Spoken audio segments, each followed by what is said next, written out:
میں کہتا ہوں سیدنا عثمان غنی کا کوئی اور کسی پہ احسان ہوتا نہ ہوتا، سب سے بڑا ہے وہ، ایک سے ایک بڑا ہے، لیکن میں کہتا ہوں کہ جو قرآن انہوں نے اکٹھا کر دیا ہے قرات میں، اتنا بڑا احسان ہے، ورنہ یہود و نصارہ کے لیے آج پتہ نہیں 100 قرآن ہوتا، ہر امام کا الگ قرآن ہوتا، ہر مولوی کا الگ ہوتا، ہر پیر کا الگ قرآن ہوتا، ہر مسلک نے اپنا قرآن اٹھایا ہوتا جیسے یہود و نصارہ نے کیا، ہر ایک کے پاس اپنی انجیل، ہر ایک کے پاس اپنی تورات، ہر ایک کے پاس اپنی کتاب مقدس، ہر زبان والے کے پاس الگ، کیونکہ اصل کوئی نہیں تھی، جس کے ذہن میں جو آیا وہ لکھ دیا۔ یہ جو رب کریم نے وعدہ لیا تھا، ہم سے وعدہ کیا تھا کہ یہ ہمارا ذکر ہے، ہم اس کے محافظ ہیں، تو اس محافظت کو سنبھالا کس نے؟ صحابہ نے۔ سب سے پہلے صدیق اکبر نے کتنے مسئلے حل کر دیے، اس کے بعد جب قرات کا، چونکہ قرآن کریم تو بہت ساری قراتوں پہ نازل ہوا، لیکن جب ہر کوئی تو کس قرات پہ پڑھ رہا ہے، تو کس پہ پڑھ رہا ہے، میں حفظ پہ پڑھ رہا ہوں، میں عاصم پہ پڑھ رہا ہوں، میں قریش پہ پڑھ رہا ہوں، میں فلاں کے پڑھ رہا ہوں، تو سیدنا عثمان غنی نے دیکھا کہ یہ آئندہ چل کے کیا ہوگا، ابھی تو وہ لوگ ہیں جنہوں نے قرآن نازل ہوتے دیکھا تھا، ابھی تو وہ لوگ ہیں جنہوں نے مصطفیٰ کی زبان سے قرآن سنا ہے، جنہوں نے اپنے ہاتھوں سے لکھا ہے، بعد میں کیا ہوگا، ہر ملک کا اپنا قرآن ہوگا۔ اتنا بڑا احسان کیا، اسی لیے تو ان کو جامع القرآن کہتے ہیں، وہ اس سے بڑا کوئی اور، لیکن لوگوں کو یہی تو تکلیف ہے، نہ جمع کرتے تو ہم اپنے طریقے سے اپنا مذہب بیان کرتے۔ بغض کی انتہا دیکھیے کہ جس قرآن کا رب نے حفاظت کا وعدہ لیا تھا، کہنے لگے یہ قرآن ہی ٹھیک نہیں ہے، 10 پارے جو ہیں معاذ اللہ استغفر اللہ، وہ حضرت عثمان کی بکری کھا گئی، کوئی کہتا ہے جلا دیے، کوئی کہتا ہے یہ اس میں اہل بیت کی آیتیں تھی۔ بھائی چلو ماننا کہ مولا علی حفاظت نہیں کر سکے، رب بھی نہیں کر سکا، قرآن کہتے ہیں یہ وہ نہیں ہے جو نازل ہوا تھا۔ اب یہاں آدمی کیا کرے؟ پھر مدینہ شریف دیکھیے، جب کسی کے پاس پانی نہیں تھا تو مصطفیٰ کریم نے کہا کون ہے جو مسلمانوں کو پانی پلائے اور مجھ سے جنت لے لے؟ عرض کی یا رسول اللہ، میں بیر رومہ خریدا، یہودی بیچتا نہیں تھا، یہ طے ہوا کہ چلو ایک دن تم پیو، ایک دن ہم، آدھے پیسے لے لیے۔ اب مسلمانوں کو حکم ہوا کہ تم جس دن تمہاری باری اپنے حصے کا پانی لے لیا کرو، دوسرے دن ضرورت ہی نہیں پڑتی۔ اب اس نے چاند دن دیکھا کہ وہ دوسرے دن تو کو آتا ہی نہیں ہے، پھر اس نے سارے کا سارا بیچ دیا۔ اب مدینے والے لوگ کہتے ہیں کہ آج تک وہ واللہ علم بالصواب، کہ آج تک وہ کنواں سیدنا عثمان غنی کے نام سے چل رہا ہے، اور اس پوری زمین کے جتنے پیسے آتے ہیں آج تک انہی کے اکاؤنٹ میں جمع ہو رہے ہیں۔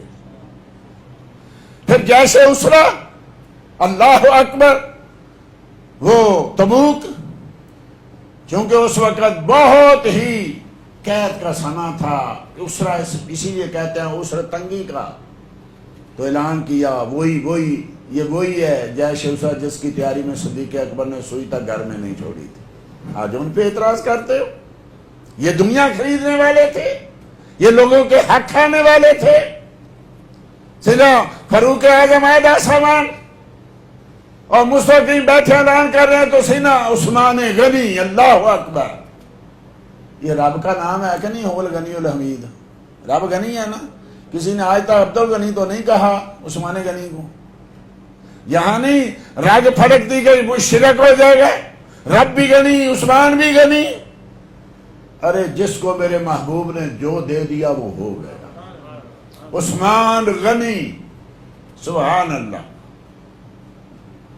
ایک حدیثی میں ہے 300 اونٹ بما ساز و سامان کے، ایک میں ہے 100 اونٹ بما ساز و سامان کے۔ پھر آقا نے اعلان کیا، پھر عرض کی، دونوں راتوں ہیں، ایک 300 اور ایک میں ہے 100 اور، کرتے کرتے بعض کتابوں میں لکھا ہے کہ 950 اونٹ، یعنی 900 تو 3 بار دیے۔ عرض کی یا رسول اللہ 50 بچ گئے ہیں میرے پاس، اور کوئی؟ چلو 50 یہ بھی گئے۔ اب 950 پھر ایک روایت میں کہ 950 کا 1000 پورا کیوں نہ ہو، 1000 پورا ہے نہیں ہے، بعض روایتوں میں ہے 50 گھوڑے، اور پھر بھی آقا نے اعلان کیا تو عثمان غنی گھر بھاگ گئے، وہاں سے 1 درہم و دینار کا توڑا اٹھایا، کتب میں لکھا کہ اٹھا نہیں پا رہے تھے، ایسے ایک ان کا جو تھا نا طرف جس ہاتھ سے اٹھایا جھکا ہوا تھا، آج آقا کے پیچھے کھڑے ہو گئے، جہاں آقا بیٹھے تھے نا پیچھے کھڑے ہو گئے، وہ توڑے سے ایسے پکڑتے ہیں، دونوں ہاتھوں میں بک بھرتے ہیں اور آقا کریم کے سر کے اوپر سے آپ کی جھولی میں وارتے جاتے ہیں۔ میرے کریم آقا ایسے ان کو ہاتھوں میں لے کے ایسے الٹ پلٹ کرتے ہیں اور کہتے ہیں عثمان نے مجھ سے جنت خرید، عثمان نے مجھ سے جنت خرید۔ ارے بیچ کون رہا ہے؟ مصطفیٰ، سبحان اللہ۔ میں آپ کی زمین بیچ سکتا ہوں، میں آپ کا گھر بیچ سکتا ہوں، کتنا ہی پیار ہو، کسی پیر کو اجازت ہے مرید کا گھر بیچ دے؟ ارے چیز اپنی بیچی جاتی ہے، کسی کی چیز نہیں بیچی جاتی۔ مصطفیٰ نے کہا عثمان نے مجھ سے جنت خریدی ہے، اس کا مطلب یہ ہے کہ رب کریم نے مصطفیٰ کو جنت کا وارث بنایا ہوا ہے، مالک بنایا ہوا ہے، جس کو چاہیں جتنا چاہیں عطا فرمائے۔ عثمان غنی کا کیا کیا آدمی بیان کرے، اور پھر سبحان اللہ، نور کی سرکار سے پایا دوشالہ نور کا، ہو مبارک تم کو ذی النورین جوڑا نور، سبحان اللہ۔ اور ایک روایت ہے میری اور بیٹی ہوتی وہ بھی میں تجھے دیتا۔ جب سیدہ رقیہ فوت ہوئی نا تو دیکھا مصطفیٰ کریم نے کہ عثمان غنی کی آنکھوں سے آنسو کی جھڑی لگی ہوئی ہے، کہا عثمان کیا ہوا؟ عرض کی یا رسول اللہ نسبت جاتی نظر آ رہی ہے، یہ جو نسبت قائم تھی یہ ٹوٹ گئی، کہا میں دوسری بیٹی کا رشتہ دیتا ہوں۔